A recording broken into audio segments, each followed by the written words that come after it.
Bismillahirrahmanirrahim. Assalamualaikum warahmatullahi wabarakatuh. Di sini kami akan mempresentasikan hasil kerja kelompok kami yang berjudul Formulasi dan Evaluasi Kapsul Bahan Alam. Yang beranggotakan Aldora Salwa Salsabila, Alfa Fadil Akila, Candela Zelian Wahyana, dan Diajeng Ardini Rahmawati. Next. Formulasi dan evaluasi kapsul bahan alam. Dengan tujuan praktikum, mahasiswa memperoleh pengetahuan dan keterampilan tentang formulasi sediaan kapsul dan kontrol kualitasnya.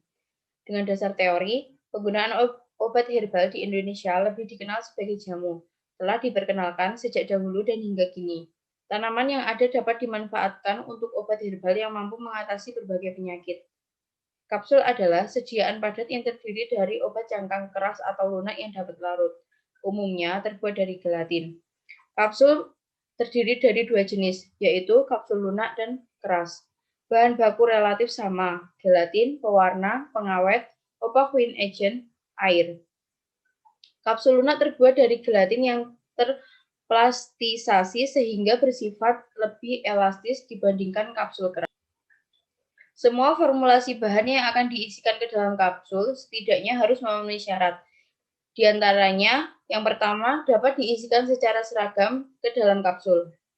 Dapat melepaskan zat aktif sehingga tersedia untuk diabsorpsi. Dan yang terakhir, produk yang dihasilkan memenuhi persyaratan yang ada. Beberapa bahan tambahan pada formulasi masa kapsul diantaranya yaitu, yang pertama, bahan pengisi. Bahan pengisi diperlukan untuk mencukupkan masa kapsul sampai bobot yang diinginkan. Contohnya, seperti amilum, amilum jagung, kalsium difosfat. Dan yang kedua, bahan rubrikan dan glidan. Bahan rubrikan berfungsi untuk mengurangi gesekan antara serbuk dengan alat. Glidan berfungsi untuk meningkatkan aliran serbuk atau granul sehingga memperbaiki sifat alir serbuk dengan cara memperkecil gesekan antara segmen partikel. Contoh rubrikan dan glidan adalah talc, aerosil, MG stearat. Dan yang ketiga ada absorben, digunakan untuk melindungi bahan berkhasiat dari pengaruh kelembapan, membantu meningkatkan homogenitas campuran, dan menghindari lembab akibat reaksi antar bahan. Contohnya MG oksida, MG karbonal, dan aerosol. Selanjutnya ada evaluasi masa kapsul, yaitu meliputi yang pertama ada sifat alir. Salah satu hal yang penting dalam produksi sediaan padat adalah sifat aliran serbuk atau granul. Aliran massa akan mempengaruhi keseragaman bobot. Kecepatan aliran serbuk ini ditentukan oleh faktor ukuran partikel, distribusi ukuran partikel, bentuk partikel, bobot jenis. Uji terhadap sifat alir ini dilakukan menggunakan flowmeter. Yang kedua ada sudut istirahat. Cara uji ini juga merupakan uji untuk menentukan sifat aliran massa. Yang ketiga ada bulk density atau tap density. Volume dan kerapatan serbuk ditentukan dari ukuran dan bentuk partikel, sehingga uji ini berguna untuk penentuan ukuran cangkang kapsul yang akan digunakan. Berikutnya, evaluasi sediaan kapsul meliputi A. Uji keseragaman bobot. Uji keseragaman bobot dilakukan untuk mengetahui kesesuaian keseragaman bobot sediaan kapsul yang dihasilkan dengan persyaratan keseragaman bobot dan kandungan dari Farmakope Indonesia edisi 4. Yang kedua ada uji waktu hancur. Uji ini dilakukan untuk menetapkan kesesuaian batas waktu hancur yang tertera dalam masing-masing monografi, kecuali pada etiket dinyatakan bahwa kapsul yang digunakan untuk pelepasan kandungan obat secara bertahap dalam jangka waktu yang jelas di antara periode pelepasan tersebut.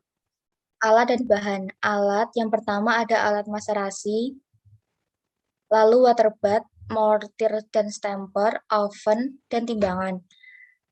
Bahannya meliputi daun jambu biji basah sebanyak 7 lembar, daun jambu biji kering sebanyak 7 lembar, serbuk daun jambu biji 700 gram, diekstrak menjadi 500 gram, Lalu etanol 70%, aerosil, dan cangkang kapsul. Cara kerjanya yaitu yang pertama, timbang berat 7 lembar daun jambu biji segar dan 7 lembar daun jambu biji kering. Ekstrak kental dikeringkan dahulu dengan serbuk halus daun jambu biji dan di oven sampai menjadi serbuk kering. Hitung dosis ekstrak kering yang harus dikonsumsi untuk sekali minum. Masukkan ekstrak kering dengan dosis yang sudah sesuai ke dalam cangkang kapsul dengan ukuran yang sesuai, atau dapat ditambahkan aerosil untuk memenuhi cangkang kapsul.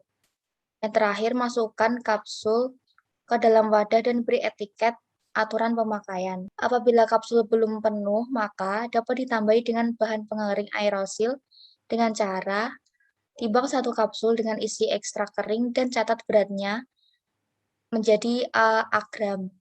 Buka kapsul tersebut dan penuhi kapsul dengan ditambah aerosil dan tutup kembali, kemudian timbang kembali dan catat beratnya atau B-gram. Hitung selisih berat yaitu B-gram dikurangi A-gram sama dengan C-gram.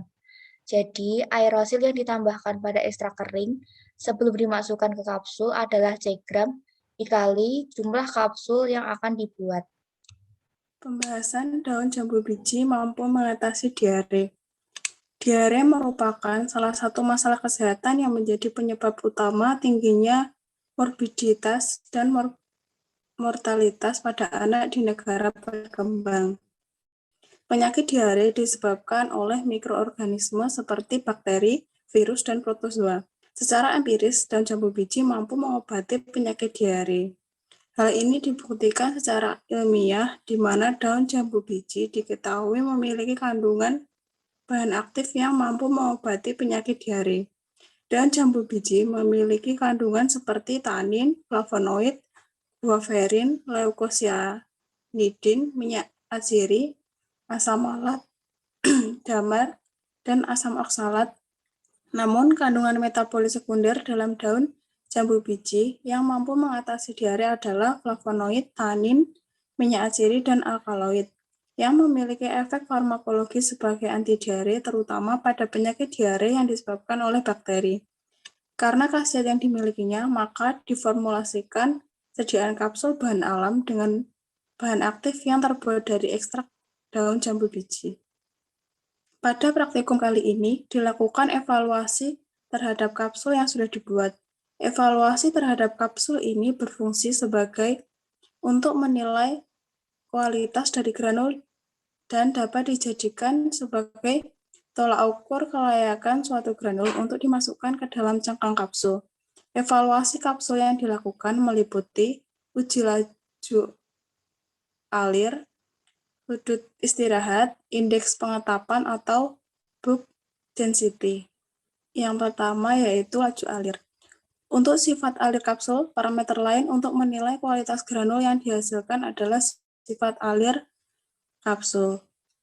Dan untuk waktu yang diperlukan untuk mengalirkan sejumlah granul pada suatu alat, dan untuk kecepatan alir dipengaruhi oleh bentuk, ukuran, kondisi permukaan, kelembapan granul, dan penambahan bahan pelicin.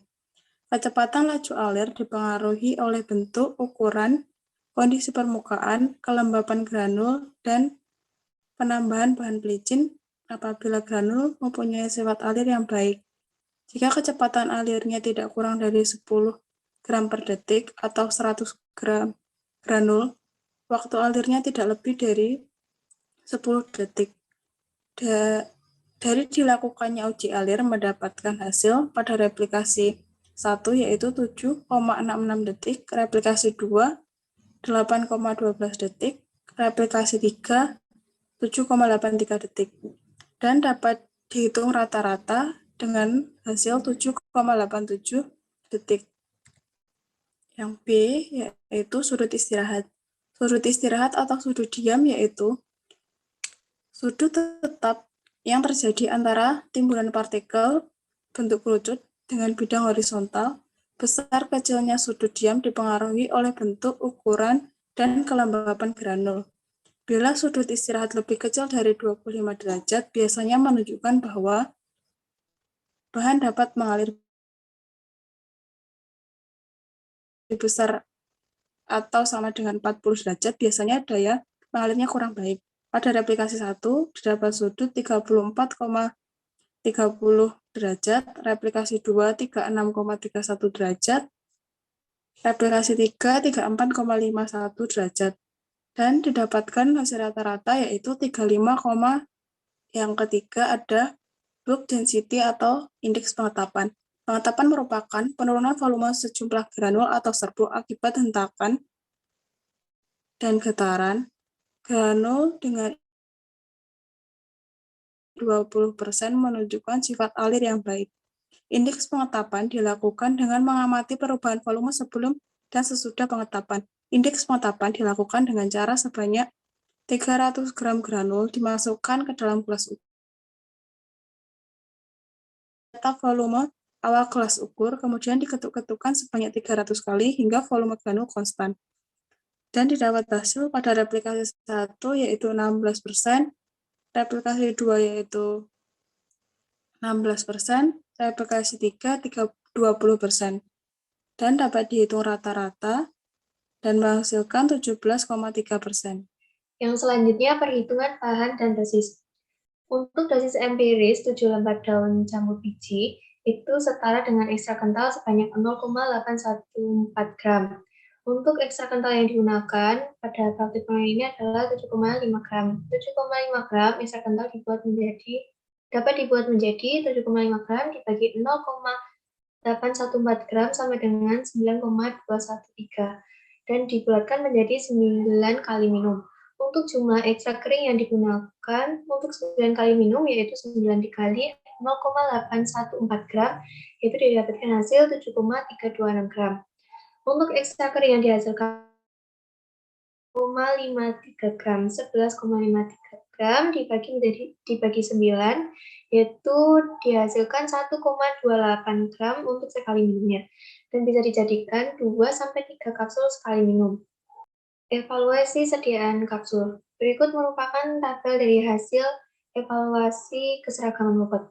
Yang pertama, keseragaman bobot berat massa kapsul yaitu calon isi dikurangi calon kosong sama dengan 63,1 gram dikurangi 57,62 gram yang dihasilkan yaitu 5,48 gram dan didapatkan rata-rata bobot massa kapsul yaitu 0,274 gram per tablet. Rata-rata bobot dari 20 kapsul adalah 0,274 gram sehingga persentase penyimpangan yaitu 7,5% pada kolom A dan 15% pada kolom B. Hal ini didapat berdasarkan persyaratan keseragaman bobot kapsul menurut Farmakope Indonesia edisi 3, di mana kapsul dengan bobot rata-rata melebihi dari 120 mg pada kolom A hanya boleh terdapat 2 kapsul yang menyimpang lebih besar dari harga 7,5%, dan sedangkan untuk kolom B tidak satupun kapsul yang boleh menyimpang dari harga 15%.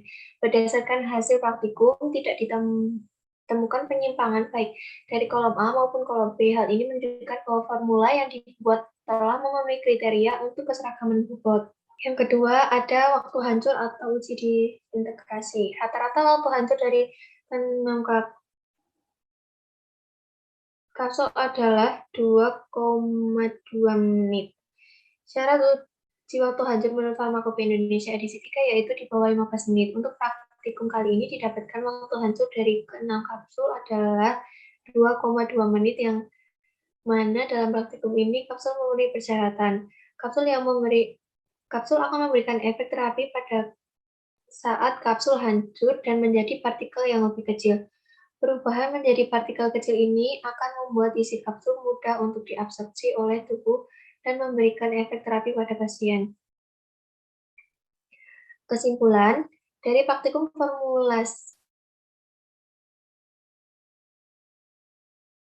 dan evaluasi sediaan kapsul bahan alam dapat menghasilkan kesimpulan yang pertama, rata-rata laju alir massa kapsul yaitu 7,87 detik. Hal ini menunjukkan bahwa memenuhi persyaratan. Yang kedua, rata-rata sudut istirahat massa kapsul yang diperoleh yaitu 35,04 derajat.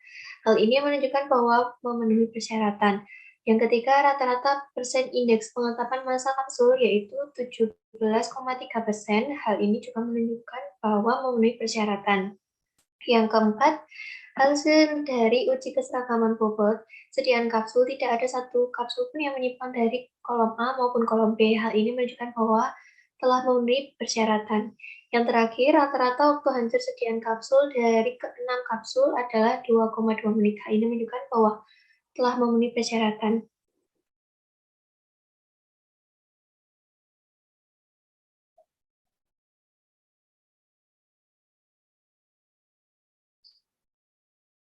Berikut merupakan daftar pustaka yang kami gunakan untuk mempresentasikan hasil kerja kelompok kami.